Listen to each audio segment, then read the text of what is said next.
Okay, so I just loaded up my daughter and we are driving off to Boston where she goes to college. So I thought I'd talk about a couple of things. One of those things is, oh, the other person has their gas thing open. One of those things is the reason I'm going to talk to you about it. What my experience, 3 miles, then turn left. What my experience has been in my lifetime, and why I think that I can take up a few minutes of your time to listen. All right, I was raised in the church, so I have some scriptural knowledge. I also was in sales and marketing. I was very interested in marketing when I went to college. I took business and economics, and marketing was my love. So I also took psychology. I like that a lot too.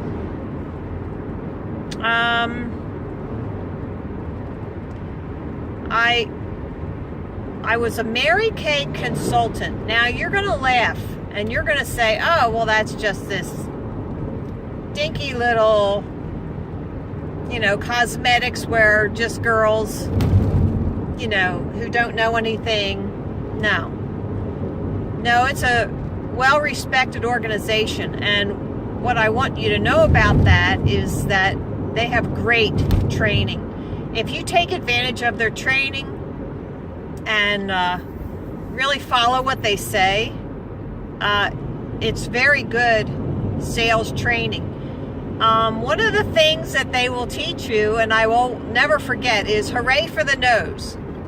Hooray for the nose. The nose, N-O, means that a yes is coming. Because in the law of statistics,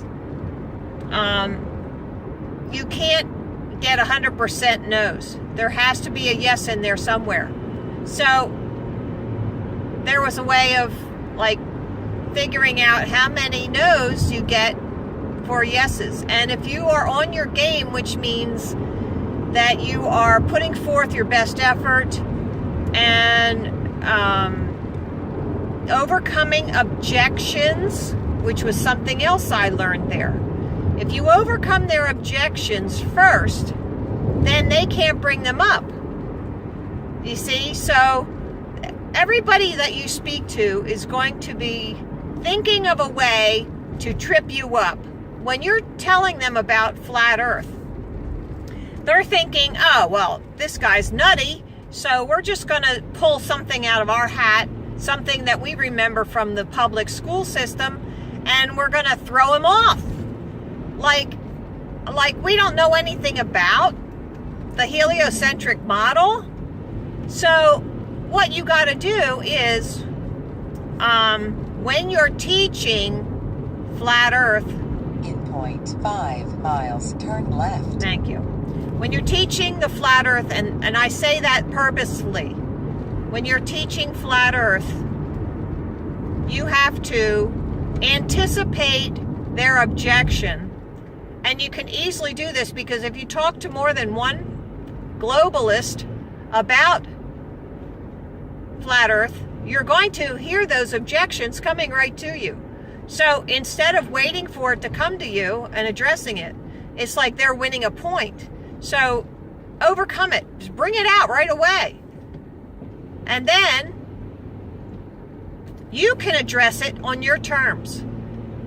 And then they have to quick think of something else. But by the time they think of something else, you've already gone through the other things. Yes, darling. Why are you freaking out? I'm not freaking out. I'm talking on my video recorder To myself. I'm making a video. Well, you're moving your hand around thinking you're getting pissed off about what direction I'm taking. Continue Oh, no, sweetheart, no. 7 miles. No, I'm just making a video. I'm talking to myself. All right, bye. Love you. So yeah, so when you overcome objections, then they have to think of something else. And don't let anybody derail you. This is why I'm talking about the banners. The banners which you can purchase at Flat Earth 101. I designed those banners. And Flat Earth 101, Dave Gessner, he put in his 2 cents, which was good. He said put one thing at the top and one thing at the bottom. That was fine. It balanced it out. But the way I have the blocks ordered is important because we have to just go at a flow. The teaching has to flow. The very first thing you're going to show people, and they have no idea what flat Earth is. They're walking down the boardwalk and they see these banners and they think, what? We're being lied to in school? That's where they turn and they come over and say, what does this mean we're being lied to in school? And censored? Books are being censored? Yeah? So when you see them look, that's when you walk over and you say, I can tell you about this in 30 seconds. Or can I walk you through this in 30 seconds? This one guy said, I'll give you 15. I said, I'll take it. See, that's all it takes, because once you go through that 15 seconds, they're going to have a question. Then you got 15 more seconds. So the first thing you have to show them is the flat Earth map. They have no idea what it is. And once they see that the United Nations and all those other government organizations use the flat Earth map and they leave off Antarctica, then they're going to say, what? Well, what do you mean? Show me more, or I'm interested, or what's that all about? So you've got them questioning. And that's what you want to do, is get them to start thinking. Because right up until this moment when they saw you, they were not thinking at all. They just accepted everything they were told in school. So you're asking them to question. And once you get them to question, that's what you want. And then give them a few more facts. Now, somebody told me, you're telling them too much. You know, it's going to confuse them. Well, okay, but I've got the pictures right in front of me. I've got those banners right there. So they've got that picture. And I tell them, okay, so all these numbered blocks coincide with the 200 Proofs video. So you will see these pictures again. So they don't have to remember all that I'm telling them. They just have to know that it's there. And when they watch the video, they're going to see that and more. And this is very pleasing. This is very comforting to know that they can see this again, they can question it again, they can research it. And the little handouts that I have give them 3 videos at the bottom, the 200 Proofs and a time-lapse video and a Rob Skiba atmospheric refraction. So they can look this stuff up. And I also tell them that there are going to be things on there they won't understand, like perspective. So I don't expect them, and they will go into this understanding that they're not going to understand everything. So that's also very comforting. But as long as we get them to question and to look at the paper and say, hey, I should watch this. That's all you want. That's it. Do not try to convince anybody right there. don't do it. Do not convince anybody. Don't think you're going to go right from planting the seed to the harvest in one foul swoop. It's not going to happen. How long did it take us? I know I questioned lots of things, and I was still questioning after 3 months. I'm thinking this, all right, is there any way I could be tripped up on this? So, just look for that question mark in their face. And if they go, that's all you want. If they say, oh, this is BS, and they throw the thing in the trash, okay, so you lost one. Who cares? It's not your fault. They have a closed mind. If they say, oh, this is garbage, and they put the paper in their pocket, then that's pride. They're just saving their pride. They're saying they don't believe it, and they let themselves off the hook, but they put the paper in their pocket, which means they're going to look at it later when nobody's looking. And that's why sometimes when I hand the paper, I say, you can look at this at home when nobody's watching. When nobody sees you do this, you can look this up at home. So that's very comforting. You want people to be comfortable with it, not afraid of it. And you will also hear me say, evidence can't hurt you. Because they automatically will resist and be afraid of it. So I suggest that we all turn into science teachers. I know there's people who have different philosophies on how to approach this. But when there's somebody who has no idea what flat Earth even is, you have to at least give them a sample of what it is. I gave a paper to somebody in Times Square, and she even looked at the paper and she said, what is this? Well, what does this mean? I'm there. She said, are you saying this is a flat Earth? Like she didn't know. I'm there, yes, let me show you. Come here, I will show you. And you know what? When you're walking towards the banners, point to the banner and reach out your hand behind you as though you're going to take their hand. You aren't actually going to do it, but it's like giving a piece of apple to a horse. You put it in your flat hand and you walk away. That horse is going to follow you. So I'm not saying you treat people like animals. What I'm saying is you give the gesture and it is enticing to them. It is like comforting. It's like, okay, I'm going to walk over this way. Okay, I'm going to follow. Okay, so are we going to be teaching mind-numbed robots like the public school system? No. We're just getting them to come and look, and it's okay. Our hand is out and open. This is body language. If you haven't looked into body language, look into it a little bit. How do you make people feel comfortable? Having an open hand, smiling, sometimes I will, smile and pat somebody on the shoulder. Sometimes I don't.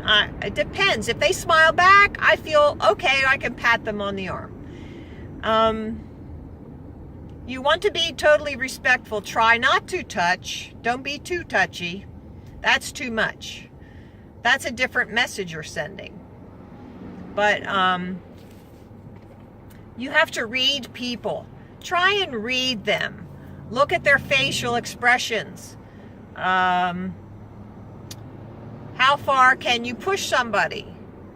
And I try not to push them, but I do say, no, that's not right. Now, I just said that too. When dealing with the police, no, you're wrong about that. You have to be direct, but respectful. I don't call police names. I say, no, you're incorrect about that. You must look up the law, and you be direct. But when you're dealing with public, you want them to come in and be comfortable. So, all right. My other experience has been, I worked with a product with an automotive manufacturer We did gaskets, and I worked at a booth at a car show. It's not a car show like you understand. This is like in Las Vegas. We went to Las Vegas, and it was like an automobile manufacturer show where you set up a booth and you walk around. There's lots of other shows like that, trade shows. So we had a booth with this gasket, and so I was comfortable talking with guys about our product and manning the booth and whatnot. So, you know, you have experiences like that. And, you know, I've always thought that it was good to teach your children not to be afraid of other people. So I taught my children how to speak to people in public. Some people will teach their children, oh, don't talk to strangers. Okay, but if I'm right there, then you can speak. So there are times when it's good, times when it's not good. And that all has to do with reading people. What else did I want to talk about? Well, I think the most important point about this, my daughter waves to me, was that we have to teach the public. That's what we're doing. Don't do that. We have to teach the public because they really have no idea what flat Earth is. So that's why I call myself a science teacher. I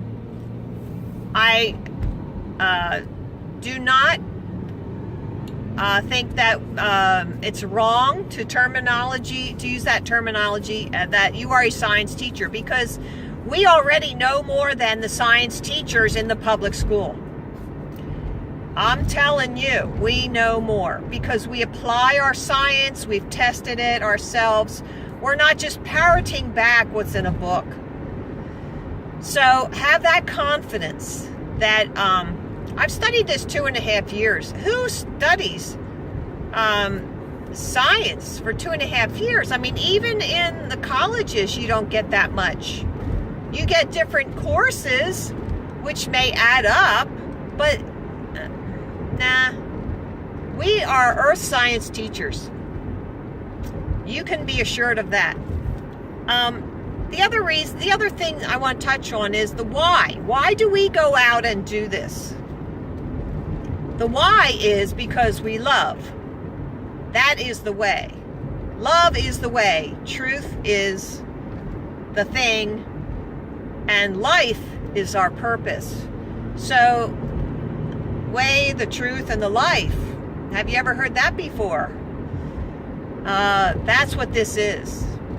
And you know what? There's people who have said, well, who can be saved if they don't hear the name Jesus? Okay, so am I 6 miles exit right? Am I going to believe that someone in a remote hill village somewhere is going to be sent to hell because they don't know how to say the word Jesus? No. But what is your moral? What is your way? Do you value life? Do you promote life? Do you value truth? Do you promote truth? Do you value love? That is the way. I think you will be judged on those things. Okay? Even if you have never said the word Jesus. That's my view on it. Because Jesus is exit right. Those things. Jesus is the way. Jesus is truth. Jesus is life. Okay? So, practice these things. Practice those things. And you will be honoring to Him. All right.